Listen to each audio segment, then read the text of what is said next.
Okay, we are live. So in that case, welcome to everyone, not just the attendees at Pocket Gamer Connect's Digital number 2, but also to other folk who have joined us through one of our other our channels, YouTube or the site. We're into the final afternoon of the event and working our way through our roundtables. Part of our Careers Week activity is a couple of roundtables we've had today sharing expert opinion and advice on the subject matter. And here we are in our afternoon panel. Now, your host for the afternoon's panel is Rick Cowley, the editor of PocketGamer.biz. We've got some fantastic panelists, attendees from around the world, or from all the way from Seattle to Helsinki. But I'll tell you what, Rick, I'm going to hand over to you now. I'm going to recede into the background and take it away. And folks, if you are watching this and you'd like to ask some questions of our experts, pop them in the Q&A box at the bottom, and then Rick or myself can help you out with those later. So, Rick, have fun. Thank you very much, Dave. Yes, so I'll try not to reiterate exactly what Dave said, but yes, thank you for joining us for this roundtable discussion on recruitment and looking for the Holy Grail. So this morning we had a discussion about best practices for recruitment. This I've sort of interpreted as more for job seekers and how they can make themselves stand out and what recruiters are actually looking for when they are looking for people to hire. So yeah, we've got a bunch of questions all about that coming up. But first, quick introductions of the panel. My name is Rick Cowley. I'm the editor of PocketGamer.biz and the host of the PocketGamer.biz roundtable sessions, which we do quite regularly on the site. And Mia, you go first. Okay, excellent.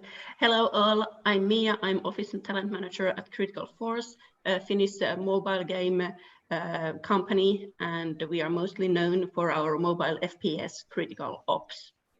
And well, hello. Hello, Tim, you next, please.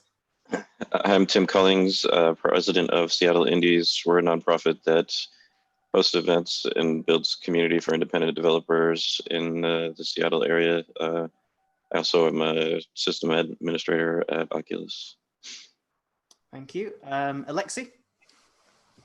I'm Alexi Ryan. I'm the studio recruiter for Rovio, but before that, I was working with Seattle Studio 343 for Halo. And before that, I said this in another talk, but before that, I was a professional theme park performer. So I know what it's like to get a job in the industry with no experience. So hopefully we could talk about that. Yes, we didn't bring it up last time. We definitely should this time. And Cammy. Yeah, I'm Cammy Smith from Seattle. I work at a school that's called Academy of Interactive Entertainment, or AIE. We have 4 campuses in Australia and 2 campuses in the US. And my job is to help the students connect with recruiters in the US. Awesome. Right, so we're going to talk about what candidates can do and they stand out, sort of the process of getting a job and that kind of thing, and how the world is changing and that's being affected, and all that sort of stuff. But first of all, the very first thing, and anyone can jump in on this, what's the first thing you notice when you're looking at a candidate's resume? The first thing we're looking for, or first thing you notice? I guess a bit of both. Yeah, because the first thing I notice, and well, it's not the first thing I'm looking for, but the first thing I notice is the layout. Like if it's a, that kind of CV that I can find all the necessary information quickly. I think it depends on the context. So if I'm hunting for a specific role, then I have to be super hyper focused on what is it that the hiring manager is looking for. And if we're going through hundreds a day, it's like 7 seconds, I think, is the attention span. So I'm looking for those key skills, or I'm looking for projects or companies that the hiring manager might recognize. Because at the end of the day, my job is to basically pitch you as the candidate to the hiring manager. So it has to make sense on paper within those first few seconds. Right, I coach our students to make sure their skills are at the top. All their links to their projects are live so people can get to them quickly. And of course, their portfolio link is right at the top as well. Make it easy. Yeah, same. You don't want to have the person have to spend too long looking for the info, because they're not going to. They're just looking for pertinent skills and related projects that are relevant to the role that they're applying for. And if you don't see that, then that's not going to get much more scrutiny than that, I guess. So kind of on that topic as well, because obviously you're looking for specific information. The way resumes and CVs have been handled, they're very much set in stone, I would argue. And you can do different things, but the typical sort of like 1 to 2 page list just things that way. Is that still the recommended way to do things? Should you just have the standard resume that everybody sort of sees and sends out, or should you try and make it stand out in some sort of way? I've seen things online of like people put in progress bars of things that they're learning. It's like, oh, my skills in Adobe Photoshop are 60%. Is that worthwhile, or is that just going to make you look daft? I could comment. I mean, I don't care what the layout is, to be honest, or the fancy things like that. But I think Cammy's right that it just needs to be, the most important information needs to be accessible and right at the top. And I think what might be pertinent, like to what Tim does with indies, your work on indie or even your work in school might be really pertinent to the work that company is doing, but it might not be recognizable. So what you can do is you can use keywords, you can use buzzwords like, oh, this was a 4X strategy game. Put that up at the top. If you're a programmer, put the languages, the engine that you're using at the top, right? Just assume that they're just gonna skim it, right? Yeah, and for an applicant, the CV is kind of like the only way to probably stand out. So I kind of think that although it's a good way to stand out that way, it has to reflect your personality as well. So whether it's a standard template or this kind of like new modern 2-column colorful, it needs to reflect who you are. Yeah, I think it depends on the company you're applying for as well. If it's like a huge corporation that gets tons and tons and tons of resumes, it's probably going to go through some sort of automated system to filter things out. And so you'd probably want it to be easily readable by something like that. But if it's like a small indie company and maybe you're going for like an arts position, then making it a little more artistic and showing your style a little bit could benefit you. So it sort of depends on the role in the company you're going for. And I'll add to that too yeah, it totally depends on the company. It depends on who is looking at it. And sometimes the who is a system, right? Yeah. But at the end of the day, whether it's parsable or not, someone is going to look at it. One other thing too, I'll say is I think that CVs, except maybe for the exception of designers or artists where it's very visual, I think CVs aren't even totally necessary. I'll go out and say that because we have LinkedIn, Yeah. And I think that as we get used to reading LinkedIn, we get used to that format. We like that format, it's familiar. And then we go and read a CV that has a different format. It just kind of jars your brain a little bit. So I would, if you're gonna spend your time on anything, just make your LinkedIn super awesome and constantly be updating it. Also, pro tip, when you update your LinkedIn, sometimes recruiters can see that and they go, oh, this person's updating. Maybe they're thinking about moving jobs. So I would invest more into your LinkedIn. Oh yeah, I agree with you fully. LinkedIn is super important nowadays. Cammy, I think when we were sort of setting up for this panel, you said you had some thoughts on LinkedIn, in particular about people sort of trying to connect with you. If you could tell us more about your beliefs with LinkedIn, that'd be great. Thanks, while we're Rick. on topic. Yeah. Well, every day I probably get 5, 6, 7 people just clicking the button to link in with me. I want to know why they're linking in with me. So I know if you use your phone, maybe it's changed this week, but LinkedIn doesn't really have an easy way to write a comment if you're going to ask to link in with somebody. I find that horrible because I don't know why they're linking in with me. I have people all over the world and I want to know why do they want to talk? Why do they want to link in with me? So I try to coach every student, and I ask every speaker to say that they're not going to accept any LinkedIn requests unless the student writes a 1-sentence note. Doesn't have to be long, but just say why they want to link in. It's just my pet peeve. But yeah, I guess sort of for everyone else is you know, you're saying that like LinkedIn is great. Is it like, would you replace entirely your CV with just here's my LinkedIn or something like that? Or could you go so drastic and it still sort of work in your favor? I could make the switch, yes, as long as the applicants would actually update their LinkedIn. So sure. Because there's definitely much more information available on LinkedIn. When it comes to CVs, I often want just, you know, max 2-page CV. I don't want to read a short novel. I don't have time to do that. So LinkedIn, that would be super handy. So just, yeah, updating that. Yeah, that's the key. And you can link too. It's easier to just, even if you have a portfolio, if that's the type of person that you are, it just click, there's my portfolio, there's my website, there's all this and that. There are my recommendations. There's, oh, I don't recognize that company. It was an indie company. I'm gonna click on it. Now I can learn about that indie company. I mean, I think CVs are gonna be obsolete in I don't know when, but they are. But when it comes to, like, I made one that was super cool and fancy and tried to show my personality, but now I just like, oh, I don't want to update it. So I just download a PDF of my LinkedIn and I send that. But I would say, yeah, but portfolios still are always going to be relevant, obviously. I've got some questions coming in from the audience. There's one I think that was being asked in the morning and something that is relevant now.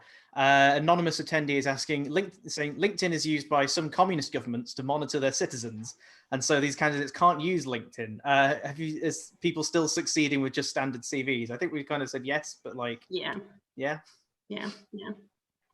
Of course, and there are some limitation in certain countries that you are not able to use LinkedIn.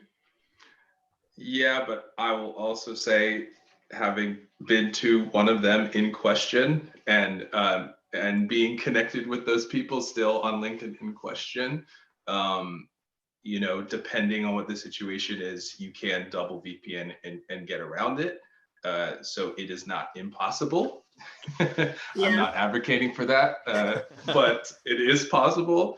But of course, if anything, you know, an original CV will be fine on saying that you shouldn't use one. Okay, so kind of talked about sort of the applications and stuff, and Alexis, you mentioned like portfolios are still going to be relevant no matter what. It's sort of obviously it's going to differ between disciplines and what you need to show and that kind of thing. But do you have any sort of general advice on what job seekers need to prioritize in their portfolios, what needs to come first, what order you need to set it out in, anything like that? I'll let someone else go first this time. I feel I don't want to, I usually, when we bring in people, the art people to talk about portfolios, what we hear is you don't have to put everything in there, you know, but what you do put in there, you want it to be the best. And you also wanted to show the progression from the concept to where it finished. So usually I have all our students on ArtStation, and they can make their own websites from that, and then they can show the progress that their artwork took. And I think what I hear from the art community is that's what they want to see. What was the idea, and how did they go through to get to their final project on that?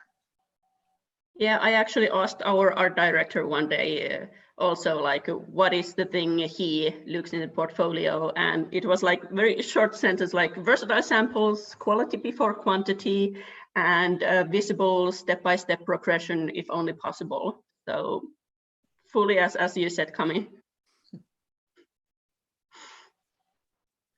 Seeing general nods of agreement, I'm guessing. Yeah. Kind of just hit all... Tim, if Tim, you wanted to weigh in before. Yeah, I mean, I'd say try to take a look at the company that you're going for and see what their art style is, and try to maybe prioritize some of those pieces in your portfolio if you have any that are close to what they're already working on or they've worked on before, so you can show that you're able to match that, or at least do something in the same genre, I guess. Yeah, and then I'll echo the progression piece. Definitely, I've also worked with art directors who like to see variations on a theme. So if you say, I'm going to make, I don't know, a rocket launcher warrior or something, right? You could do one that is super hyper realistic, PUBG. Then you could do one that's kind of mid, like Fortnite. And then you could do one that's really chibi, cartoony, like, I don't know, Clash of Clans. And it's the same character, but it's completely different styles. That says a ton to a lot of art directors. Cool. That's actually really interesting. I'd never thought about that. That's yeah. I've got a couple of questions from the audience as well about generally just sort of standing out in different roles. So we've got one here asking, how would you advise someone in production, e.g. product manager, that can't have a portfolio like an artist or a tangible work like an engineer would? How would they promote themselves when applying for a new role?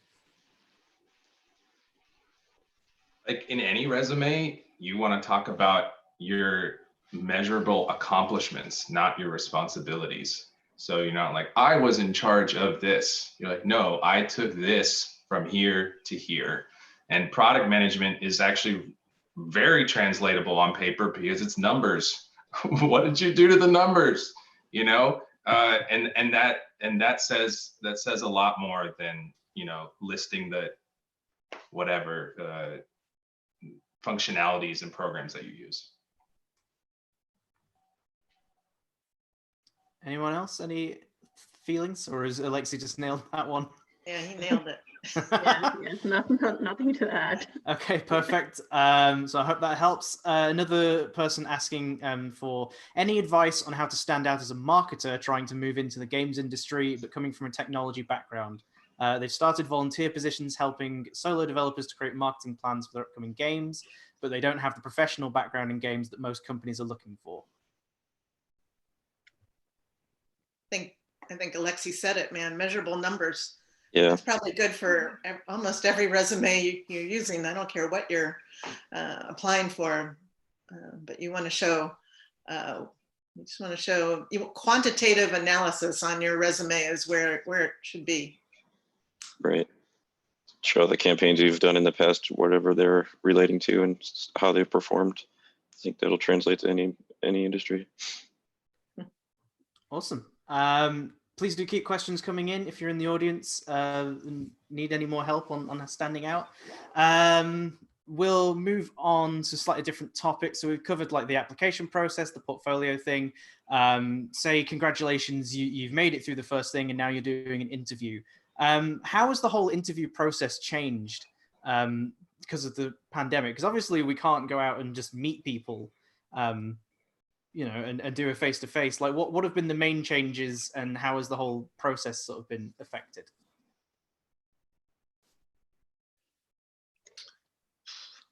I'll go. I mean, it's not too different, I suppose. There's just like, there's the question of the on-site interview. I mean, every company has their own process, but kind of in general, it's you talk to someone, maybe a recruiter or HR, or you talk to a hiring manager or something, or someone refers you.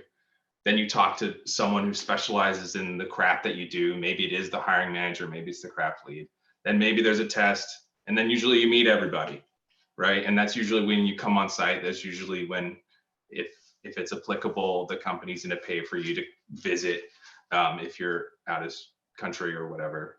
But I think now we're seeing that it's like the on-site is virtual, so you meet everybody through a panel. So the candidates have this extra burden of going, well, I can't visit if it's a relocation thing, I can't visit the city that I might live So that is huge. And I know just at Rovio, we've had people accept sight unseen, you know, and that is great, that the projects and the people were exciting enough to them, but it does take a little bit extra work on the candidate side, especially research the place that you're going, make sure that everything that you could possibly do to make sure this place could be a good fit for you, you do. I think we're really lucky right now since there is so much social media. I'm networking on Slack. I'm finding, jobs on Discord. I'm finding jobs, and I could talk to a community on Twitter and get a real feel of what that community is like. Or I go hit up, like if someone wants to know about Seattle, boy, if you can go on Facebook and find Seattle Indies, you get a real good feel of what our culture is about here in the game community. Yeah, I fully see Alexei's point, because the relocation is probably the only that has changed now. As we at Critical Force, we've handled interviews online already for quite many years, I think. Well, at least a few years.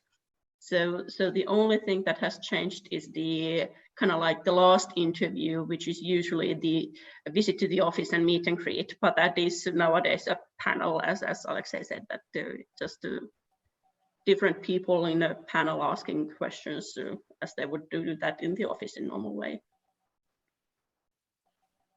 Yeah, I mean, for me, I'm like, it's a little different. I normally have a certain way I go about bringing people into our org who want to help out and volunteer by having them come to our in-person events and get involved that way. And now we obviously don't have those. So I'm more looking for people who are responsive online and want to tend to our community that way and I can rely on to be there when we need them for online events or to do community management type stuff. So it's a little different than it had been in the past.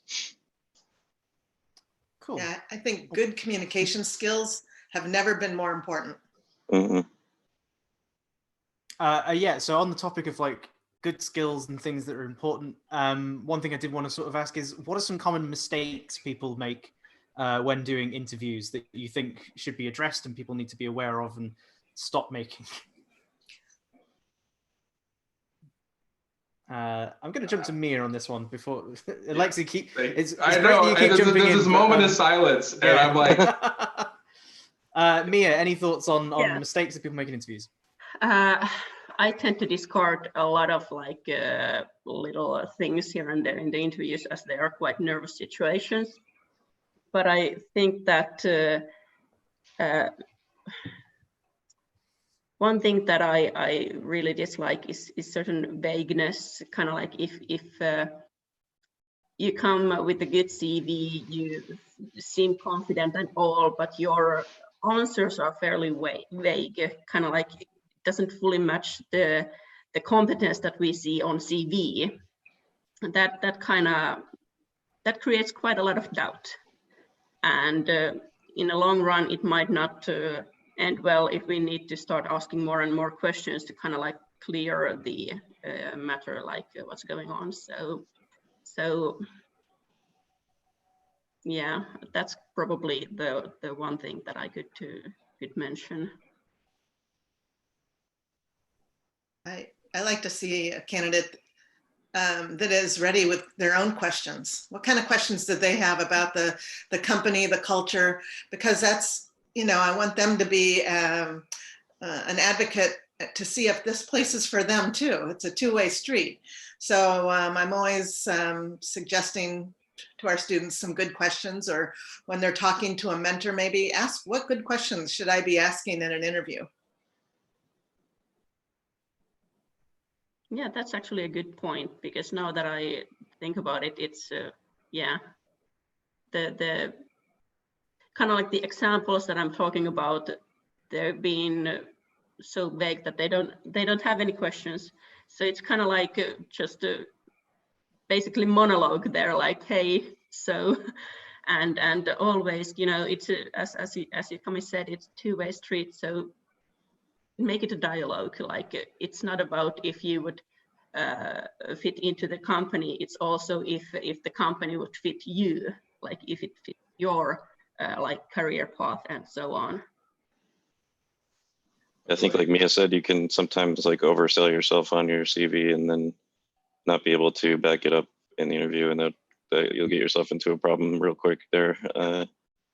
Sometimes I personally like get a little too hung up on also like getting the right answer that I think is what the person is looking for, and stumble a little there and get myself into a nervous situation and have a hard time pulling out of that. So I think it's more about like showing that you have the like thought process to get to the answer rather than always getting exactly the right answer, you know?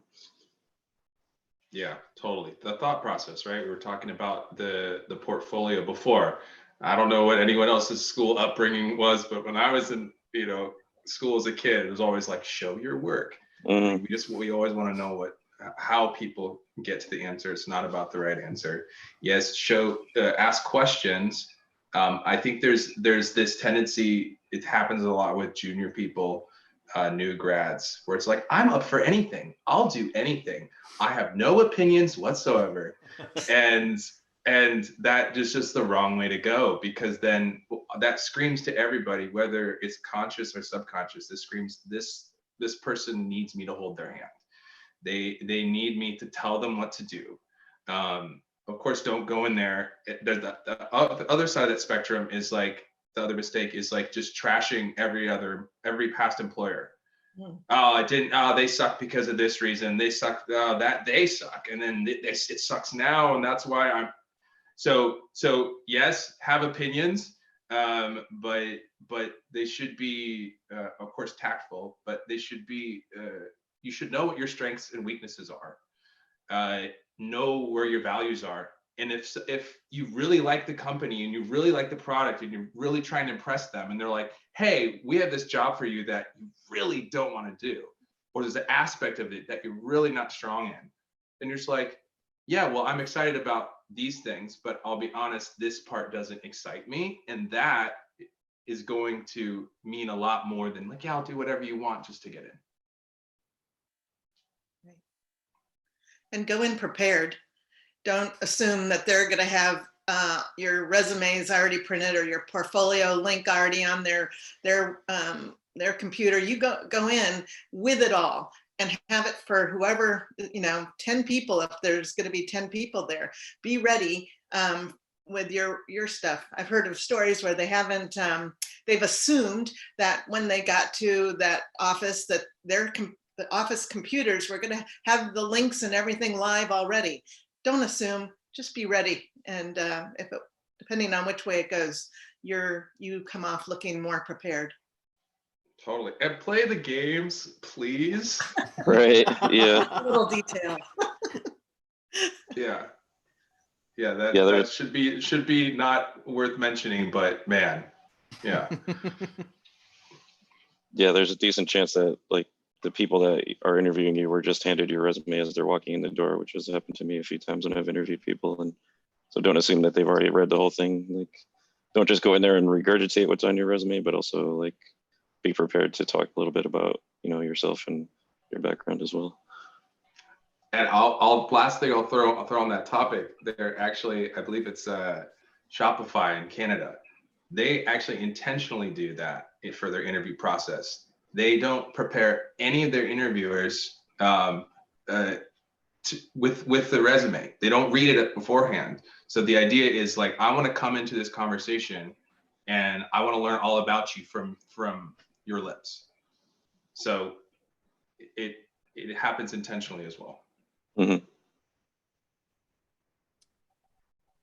Cool. And something that I'm always curious about as well in the interview process is, after the interview, how should a candidate go about following up with you, or should they even follow up with you after an interview? Yes, please. Yeah, definitely. It depends on who. I think everyone has their own preference, but I know I do, because I just have so much, especially where I'm at.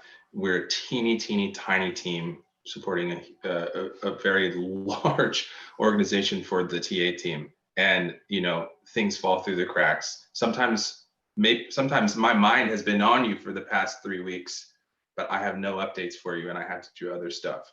So I don't personally mind it if you reach out to me. The worst that's going to happen is I'll just be like, yeah, sorry, I don't have any updates for you now.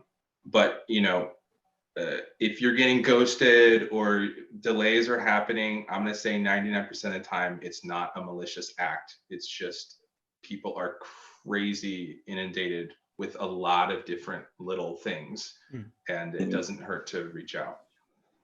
Yeah, and it's what I would like to add there is that it's good to be a bit mindful that the people are busy.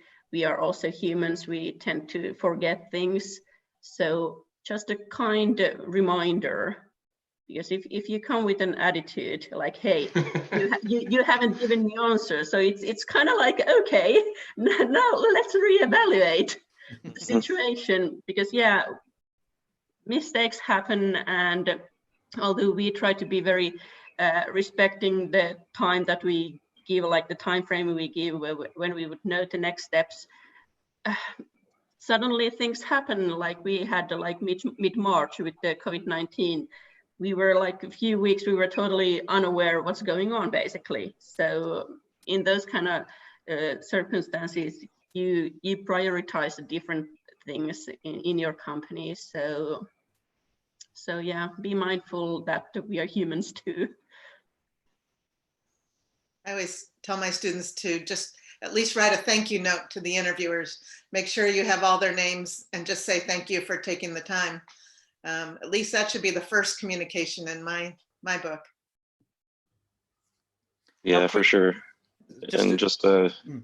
Remember that like time is different for the two different people. Like for the candidate, a week feels like a month, but like for the person working on the inside, it's like a week is like a day. Like you're so busy doing so many other things that you're probably not thinking about that one person the way they were thinking about you, you know, like it's a different interaction. Just to get a bit more specific on what you were saying, Cammy, about a thank you note, like how soon after the interview would you recommend sending that? Is that like as soon as you get home after the interview, just quickly email them, or? Depends. I would. I'm a thank you note nerd. Cool. Fair enough. I'm going to take some questions from the audience because we've got some popping in. One thing that I think is really interesting in here, what was the most memorable thing the panel has seen in a CV or resume? I need to take this one first. Okay.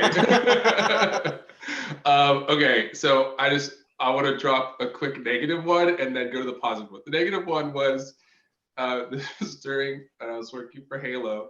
Someone, I guess, got banned from multiplayer, and then they made a fake job application to then like chew us out on getting banned with all kinds of profanity. And I'm like, well, I can see why you got banned. Very creative though. But the most creative one I saw was actually something that I advocate for, is create relationships ahead of time. Don't just like reach out or apply and like just expect something to happen right away. Connect on LinkedIn, like Cammy said, like say why, talk about stuff. Oh, isn't it great? PlayStation 5 just came out. Isn't this cool? Like just have a dialogue over time. So there was this one candidate had really no full-on games experience, had been working on his own indie, worked in the food service industry, you know, just wasn't what the company was looking for, but he kept up this just chatting with me. And then he put it to me, he said, man, what would it just take for me to get like an interview with like one of the head honchos? And I like jokingly said, I don't know, you could like, or no, he said, what was the best format to get an interview? And I was like, you know, paper or whatever. And I was like, oh, well, if you did it in a musical, then that would be good. The dude comes back and he didn't do a musical, but he did a full like video where he was imitating me. He got like a Halo helmet and he started like shredding resumes, and on the shredder it said hopes and dreams. And he's like, and he just like basically mocked me, and like all in good fun. And it totally shined a light on like how elitist sometimes game recruiting can be, He had fun with it. And he basically like played like the evil recruiter and then him explaining his qualifications. So he's like, "Yeah, impress me, kid." And he's like, "Actually, I've done this and this and this. This is why these things are applicable." Explained it perfectly. It was funny. It was engaging. And I went to the head honchos. I was like, "Look, I know we can't hire him for this thing, but like, can you make this connection?" And they're like, "Absolutely." Like, these are busy people. And they're like, "I will make time out of my day. This is hilarious." So I don't think if he had sent that to me, it would have been a gamble just out of the blue. But the fact that he had been talking, he really showed interest in doing that. He made us all laugh, and he was able to make that connection. And last time I talked to him, he got a really good job offer in the city that he lives in, but he had to turn it down because his own game is doing so well. Oh, nice. So that's a happy ending. That kind of attitude really gets people places. Nice. Can anyone top that? I sincerely doubt it, but I was excited. I was trying to. Yeah, that's cool. We need more applicants like that. Yeah, right. I have had people that will put their photograph on a resume, which I'm really not for. But I had one person who had a T-shirt on and it said "evil," and you're not. Like his head is on the top corner there with an evil sign. You're like, whoa! I don't think that comes across as very comfortable. There is a company though in the Bay Area called Super Evil Megacorp. Okay. Yeah. So right. maybe okay, maybe work for them. You're right. Yeah, I remember one like 8 or so years ago, we had somebody send us a USB key that was like an application for an audio job, but it was just like a video of them talking to us and no like samples of their actual audio work. So that just didn't make a lot of sense. Like, you want us to plug this thing into our computer and who knows what it's going to do. And then you didn't send us any samples of your work. So, okay. You do see those viral examples of people who, I think I even played through it. There was someone who made, it was like I think it was an HTML or maybe it was even a Flash game of their resume. And it was kind of like a side scroller platformer Mario. And you're like jumping through and like, oh, I was the game designer. Bling, bling, bling. I mean, if you do something like that, and you could even get some traction on Reddit or something, you know, that will do well. I mean, I know EA hires people that mod their games. Yeah. You know, there are ways to get attention. Alexia, I'm going to tell my game design students to build a game with their with their resume going through it. That's a great idea. Because I know game designers always go, "Oh, what kind of resume am I supposed to show?" That's a tricky one for a student, at least. Yeah. Whatever makes you stand out. I mean, it was like, well, a while back, it was like, what kind of cool, crazy business card could you have? You know, did it do origami or something? Now it's, you know, what's your online shtick? Well, do you think we're even going to use business cards? I'm not going to hand anybody or take anybody's business card anymore. No, and maybe Mia can comment on this too. But I was trying to hand out my business cards here in Finland, and one person was like, no, we're eco-conscious here. That's a waste of paper. And I was like, oh, sorry. Yeah, it's usually like, what? Don't you have a LinkedIn? Yeah. Yeah. All the data is in LinkedIn. Yeah. Sorry, Mia, I don't think we got your most memorable CV. Yeah, I was trying to remember, but the only CV I remember fully, unfortunately, was basically 11-page long, and luckily that person doesn't need a CV. So basically, LinkedIn works, but it was like 11 pages. You don't need this much. Yeah, but I have everything there. Okay. Little editing goes a long way. Yeah. So yeah, don't make 11-page long CVs, please. The other thing you don't have to, the other thing that you probably don't want to or have to call out is that you've been playing video games your whole life and you really love video games, because I think we pretty much understand that already. Like, that's not going to make you stand out. I will say I once applied for a job and I built a twine game for my resume. That did not work. That was several hours of my life down the drain. But I think it was probably just the wrong role for it. It was more of a creative agency, and I misinterpreted what they meant by creative, and instead went with black. If you were applying for like a branching narrative design role, then that would probably work well. I know. On the topic of doing these kinds of special portfolios, Martin Mittner says, we're talking about tailoring your portfolio for every company you apply to, but with a 1 to 2% success rate of even getting a preliminary interview, it's kind of a full-time job unto itself. That coupled with making custom cover letters, tailoring your CV, and so on. Do you reject candidates if they haven't tailored every aspect of their application to your company, or is a generic application still okay?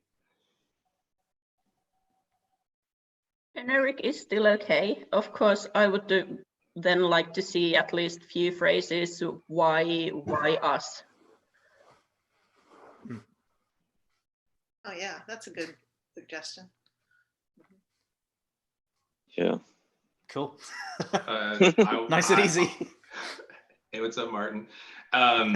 So I would say you don't have to tailor it for every single one, change everything, but you should tailor it for what you want to do, right? You can still, within the realm of truth, change your titles a little bit to sound more like the thing that you're doing. Don't lie and make up new seniorities or stuff that you haven't done. But if you're outside of games, for instance, and you want to work in games, use the buzzwords that are in games. Explain even in your mission statement or whatever that you want to do games, and this is why your experience is applicable to that, right? And then cover letters, I won't speak for everybody, but I also think that they're going to be obsolete unless you are maybe like an intern or a trainee where people don't have a lot to go off of. But I know, like, I don't have time to read them all, and no hiring managers are going to really have time to read them all. So much better to state your intent, like Mia said, just like right in the beginning. And I also say, like, to go back to one of the earlier questions, is you can follow up with the recruiter, HR, hiring manager, whatever, on LinkedIn. And you could say, this is why I'm specifically interested in the company, and this is why I'm specifically an asset. And it's just those two things, and bam, it makes it easy. That's good. I'm taking notes from you guys. You're all. This is a good panel. I like it. There's quite a long question in here, so I won't read out all of it. I'm just going to try and summarize it. But we do have Romy in the audience who is asked. So they've worked in QA in the software industry for the past 9 years, and they've done a master's degree in game design to try and transition into the games industry. They studied UX design and have found that they've said that there's no UX for games, but I don't think that's entirely true, and I think that's a whole other topic we could spend hours discussing. One of the problems they're having is that they need a visa to work in Europe or the US, and they're having trouble, I think, from developers getting those because they currently live in Bolivia and are not getting any support from the government. Bearing all that in mind, does anybody have any advice on how you would try and break into the industry? They say they've done some solo games for global game jams. They don't currently work with a game studio. My personal feeling would be straight off the bat, you should try and start working with developers, even small ones, and offering your services there. But if anybody else has any thoughts they can add to that. I'm curious to hear what Tim would have to say on this. Yeah, I mean, I definitely agree with what Rick said, like find an online community of developers and get involved with that and just start offering your services and do some online game jams. Just meet people that way and show what you're capable of and try to start creating a network of people that are familiar with your work and can vouch for what you're capable of, I suppose. I tend to, people that are, just starting out, new grads, they need portfolio, they need experience. I often say, like, go on gamedevmap.com reach out to indie, and now we have, you know, the indie person here, Tim. I don't know, do you have other resources where people can find studios, even if they're teeny tiny, where they could reach out and offer services? We don't have like a repository or anything like a website, but people here know all the different companies that are in the area and looking for certain people, and we try to keep job postings updated at least monthly, and keep our community aware of all that. It was a little easier when we were doing more in-person events here, obviously, but now that all of our events are online, it's sort of opened up the possibilities to people that aren't physically here to join us and participate and meet our community and establish a reputation for themselves just by working with people on projects. Tim nurtures a really active Seattle Indies Discord, and being on Discord, that could be a great way to begin to build that network, you know. Yeah, you need to find advocates in the industry for yourself, basically, is by proving that you can do the work. Yeah, and when we're talking about visas, I mean, you have to be. It's a legal thing at a certain point. At that point, you know, that company has to basically vouch for you to whatever the government is, and state that they could not find someone within the country that can do what you do. So if you're a new grad, it ain't gonna happen. So you have to have built up the experience from wherever you are in order to make that happen. Now, I know that there are some cases where the really big companies, I know Facebook does this, that will offer visas to new grads. But in that case, your schoolwork has to be exceptional. And you have to develop that relationship with the university recruiter. And they're gonna have that title, university recruiter. There's people at those big companies that their whole job, it's a completely different skill set than what I do. Their whole job is to like find brilliant people who may not even know they're brilliant yet, right? So in that case, just continue to work on your skills, mod.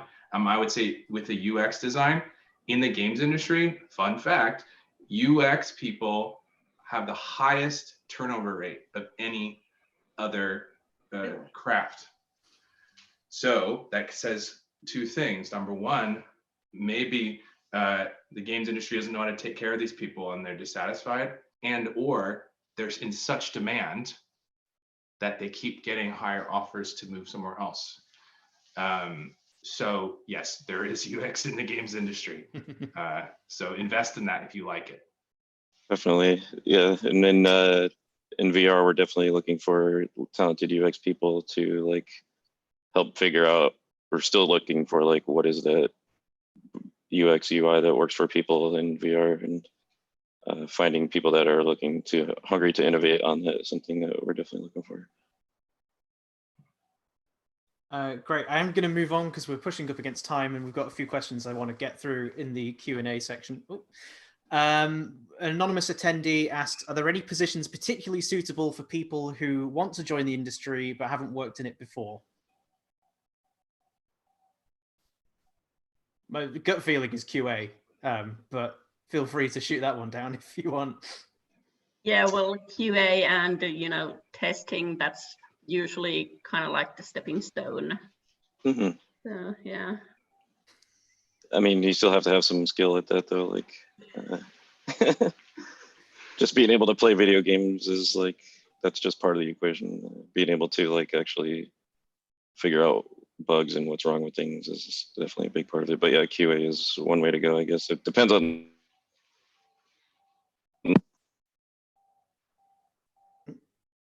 Tim, I think we lost you there for a sec. Oh yeah, I said it depends on like what role you're looking for. Okay, thank you. Sorry, I'm going to quick fire some of these. Nicholas would like to know, do you have any suggestions for people who are reaching out to company recruiters on LinkedIn to ask about future positions at a company? Cammy, you know, people message you on LinkedIn all the time. What do you actually want them to say to you other than like, here's why I'm connecting with you?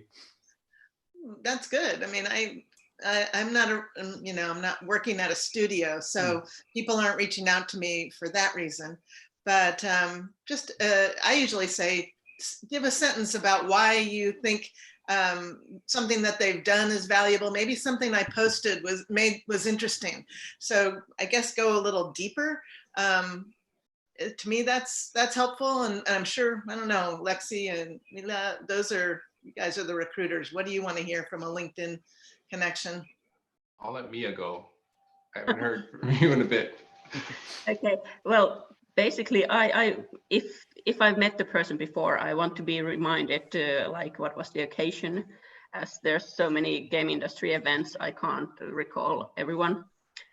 But if it's a like recently graduated person and looking to find or not even recently graduated, just person looking to find a spot in game industry, I would like to know why I should be kind of like, why I'm wanted in his network or her network. Kind of like what is kind of like the value for me, not necessarily for him, but like what will that person bring to the table? Cool. I'm going to just move on to the final question because, Alexi, I imagine you have a lot to say on LinkedIn messages, but there is one last question in the Q&A pointing out quite factually and truthfully, Alexi still hasn't answered how he joined the industry. So it was promised a long time ago, but if you could explain how you went from theme park performer to industry mogul as you are, that would be a great way to round out this session. All right. Only because you asked, I hope I didn't overspeak anyone and everyone else here got to talk. Okay, like Tim said, yeah, we're all passionate in the games industry. It's not enough, but it's a requirement. So that was me. The short version is basically I wanted to be an actor. I grew up doing voices, and I would play this is before voices were in the video game. So I'd play the video games and I would do all the voices for everybody. And it would entertain everybody. And that is where I really got my kicks. That's what I was really celebrated for. So I went into that. I had a career in that. I got some cool gigs working overseas in theme parks, making good money, basically being a character impersonator. But I knew that I wanted to get into games. But when I finally moved back to the States, I couldn't find any work.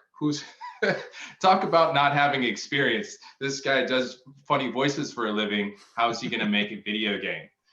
So I'd applied and I would wait, and I would apply and I would wait. And of course, nothing. And I was unemployed. And oh, by the way, I traveled the world for a year before that. So I was unemployed for a year, and I was unemployed for 7 months in California trying to find a job. I had to move back in with my parents, like in my late 20s. It was absolutely devastating. But they say that necessity is the mother of invention. So I was just like, you know what? No one told me this, but I'm just going to start messaging people directly, and I'm going to start telling them why I'm going to be an asset to the business. And also, I had heard an interview with, what's his name?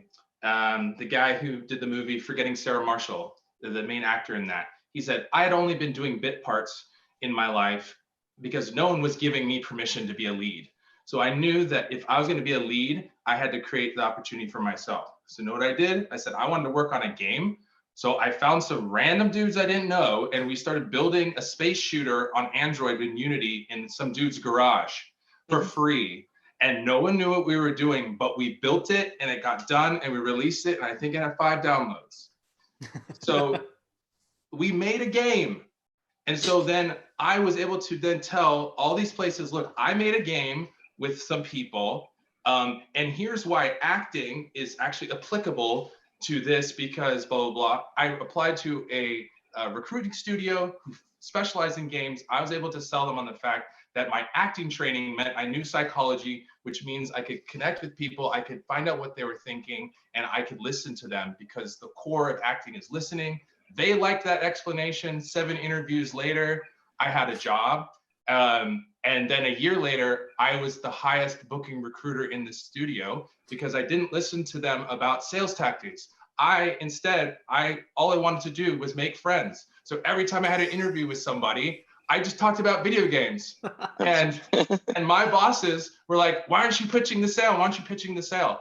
That led to more placements and more hires down the line because I wasn't trying to pitch them, which then led to my first internal gig. Double Fine asked me directly to work for them, which then led to 343, which then led to Rovio. So it was just all about following my passion of games, following my passion of talking about games with people, and not waiting for someone else to give me a chance. So if you don't have the skill set right now, you don't fit that job description, find out what you do have and figure out how you can sell yourself, first of all, on how your experience is translatable. Once you sell yourself, then you can sell others on that. And then create your own experiences. Mod, reach out to the indie community, do fan projects. There's a ton out there that you can do that is not for profit, right? Mm-hmm. Have a portfolio of stuff, show people that you're engaged and interested. And so then when you finally do reach out to them and someone does give you 7 seconds of their time, they can see that you're proactive and you're not gonna need hand-holding. Awesome. Thank you very much for that, Alexi. That's a great way to finish this off. I am being told that we need to start clearing out now. So I just want to say thank you so much to everyone for joining us. Thank you so much to the panel. It's been really interesting. And I'll hand back to Dave now, who will take us out of this whole thing. Thanks, folks. That was absolutely fascinating. Thank you very much. Mia, Tim, Cammy, Alexi, Rick, thank you very much. What a useful panel. I really appreciate it. Thank you. We do have to wrap up because we've got more going on this afternoon. There's another roundtable starting. The Art of Publishing is starting right here in the next few minutes. And so we're going to need to start broadcasting that. And also in the other track room, there's a link from your Meet to Match schedule if you are a ticket holder to the Incredible Indies and Industry Visions and Values track, which continues in just 2 minutes time with a talk about maximizing your game's reach from Kate Edwards of Geography, another Seattle denizen for those of us who in this window who know her. So look, thanks folks. I'm going to stop there and hopefully you'll stick around and catch some more talks. Thank you. Thanks very much.